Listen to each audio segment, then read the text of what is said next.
नमस्कार श्रोतेजनो, नमश्चंडिकाय. आपण देवी उपासना या विषयामध्ये कामाख्या देवी या देवीवर चिंतन करणार आहोत. तर देवी उपासनेत तंत्रोक्त पद्धतीत म्हणजे तंत्रशास्त्रात सर्वात प्रसिद्ध अशी कामाख्या देवी आसाम येथील गुवाहाटी येथे स्थित असलेल्या या भव्य शक्तिपीठाबद्दल सर्वच ऐकून आहेत की तिथे नाना प्रकारचे तंत्रोक्त पद्धतीने भगवतीची पूजा केली जाते. मोठे मोठे महान संत महंत या पीठाला भेट देऊन आपली साधना पूर्ण करतात. कामाख्या देवी ही इतकी प्रभावपूर्ण आहे की शक्ती उपासनेत तिची उपासना केल्यावर अनेक लाभ हे साधकास होतात. आता सद्यस्थितीत चालू असलेल्या अंबुबाची महापर्वात म्हणजे 22 जून ते 25 जून या दरम्यान जो अंबुबाची महामेला आसाम येथे भरतो, या दिवसामध्ये भगवती रजस्वला होते.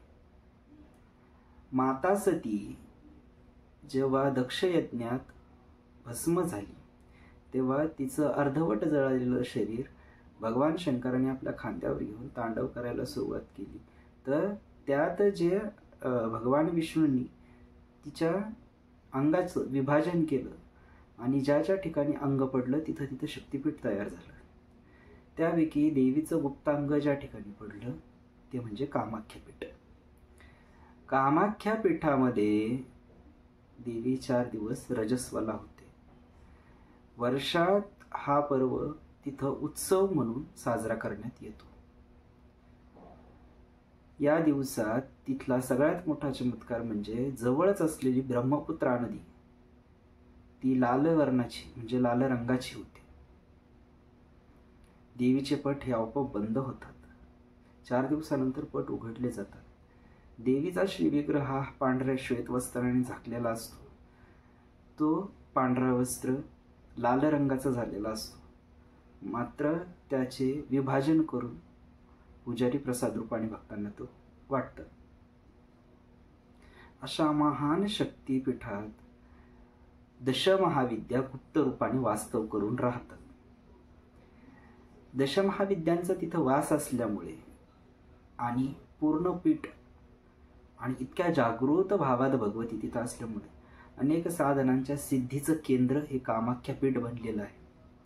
मात्र आपण या कामाख्या भगवतीची उपासना करताना काय करायला हवं, तिचे बीज मंत्र तिचे मूळ मंत्र याचा आपण सहज जाप करू शकतो का, तर नाही. उत्तम गुरूंच्या मार्गदर्शनाखाली किंवा गुरूंकडून दीक्षा घेऊनच तिच्या मंत्रांचा आणि तिच्या तंत्र साधनेचा अभ्यास आपण करू शकतो. ज्या लोकांना उचित मार्गदर्शक नाहीत त्यांनी फक्त स्तोत्रांचा अष्टकांचा नामाचा आश्रय घेऊन तिची उपासना ते करू शकतात.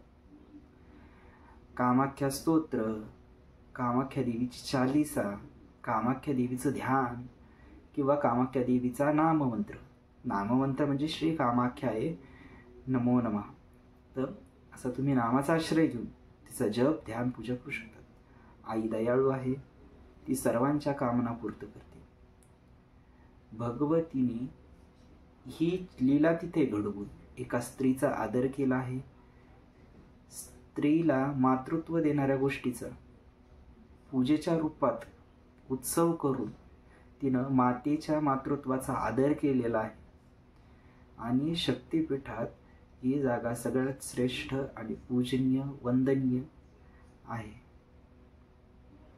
तर स्तोत्र मंत्राचा आश्रय घेऊन आपण भगवतीची उपासना करणार आहोत.